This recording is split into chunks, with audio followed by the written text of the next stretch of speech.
अस्सलामुअलैकुम। एक नई वीडियो के साथ फिर मैं आपके रूबरू हूँ। जैसा कि आप देख रहे हैं, क्लास 10th-12th के लिए बहुत अहम है साबका और लाका, क्योंकि सवालात अक्सर पूछे जाते हैं इससे।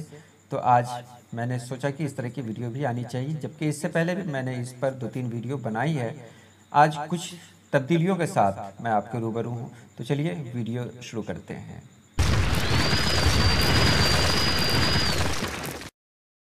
सबसे पहले जानते हैं मुफरद लफ्ज़ और मुरक्कब लफ्ज़ के बारे में। मुरक्कब अल्फाज को जानने से पहले मुफरद को जान लें कि मुफरद है दुकान, दार भी मुफरद है, यानी कई मुफरद को अगर जोड़ दिया जाए तो मुरक्कब बनता है। मुफरद लफ्ज़ उसे कहते हैं जो अकेला हो, जैसे खुशबू। ये मुफरद नहीं है, ये मुरक्कब लफ्ज़ है, खुशबू। तो यहाँ पर आप देख रहे हैं मुरक्कब अल्फाज वो कहते हैं, उसे कहते हैं वो लफ्ज़ जो एक से ज़्यादा अल्फाज से बना हो। जैसे दुकानदार, एक से ज़्यादा मैंने इसलिए लिखा कि यहाँ पर मैं खुशबूदार भी लिख सकता था।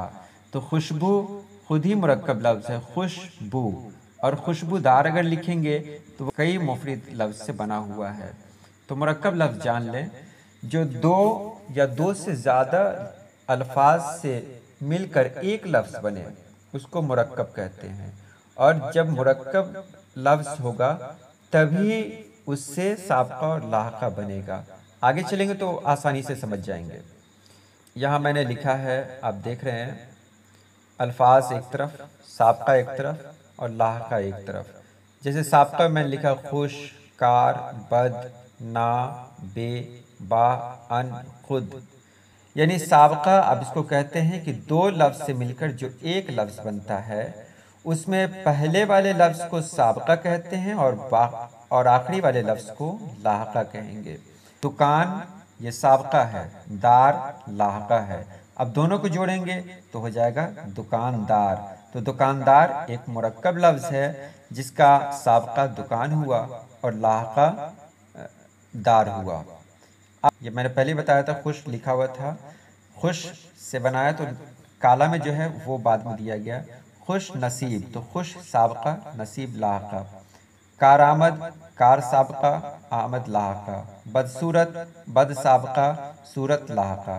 ना साबका, काम लाहका तो नाकाम। बेसाबका, कार लाहका तो बेकार। बासाबका, सलाहियत लाहका तो बासलाहियत। अनजान में अन साबका तो जान लाहका। और खुद साबका, दार लाहका तो खुददार। सरकार में सर साबका तो कार लाहका। कि साबका लाहका मैंने लाहका लिख दिया है। खाना, गाह, दार, दानी, फरोश, जार, बान, दान, सितान, चूस। अब इसमें साबका आपको इस्तेमाल करना है, तब एक लफ्ज़ बनाना है आपको। तो ऐसा कौन सा लफ्ज़ आप चुनेंगे जिसके आखिर में खाना आता हो? तो कौन सा लफ्ज़ बनेगा? तो खाना के पहले चाय लिख देंगे तो चाय खाना, एक लफ्ज़ बना। गाह के पहले ईद लिख देंगे तो ईदगाह हो जाएगा, जैसा कि आप यहाँ देख रहे हैं। खाना के पहले चाय है तो चाय खाना, उसके बाद गाह के पहले ईद है तो ईदगाह। दार के पहले चौकी है तो चौकीदार। दानी के पहले मच्छर है तो मच्छरदानी। चूड़ी फरोश के पहले चूड़ी है तो चूड़ी फरोश। जार के पहले गुल है तो गुलजार। बान के पहले फील यानी हाथी तो फील बान। दान के पहले गुल है तो गुलदान। सितान के पहले कब्र है तो कब्रिस्तान। चूस के पहले मक्खी है तो मक्खी चूस।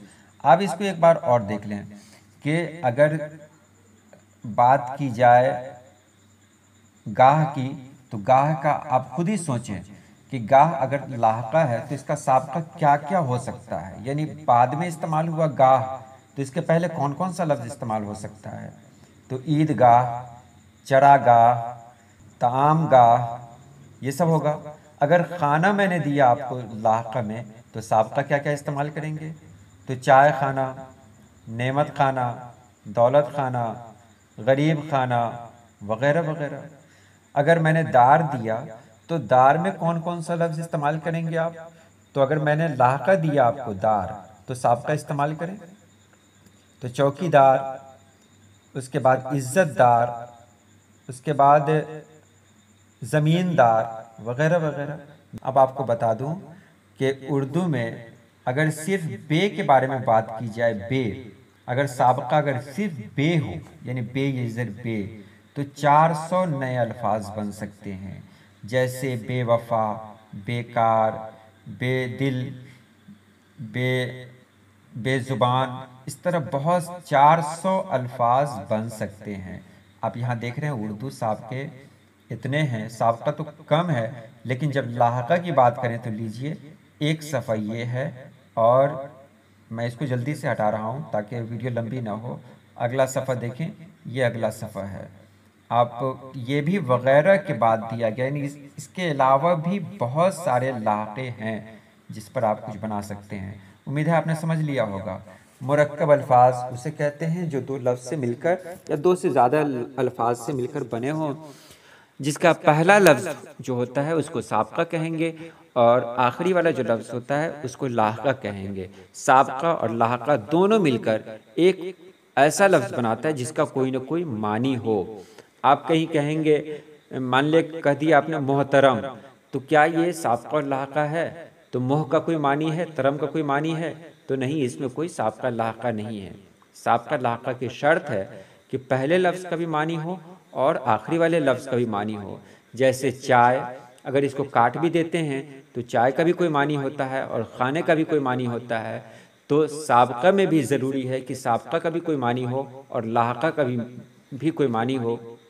जब दोनों हो जाएगा तब एक मुरक्कब अल्फाज बनते हैं। ठीक है, आज के लिए इतना ही। अल्लाह पाक आप सभी लोगों को खुश रखे, आबाद रखे। अल्लाह हाफिज़।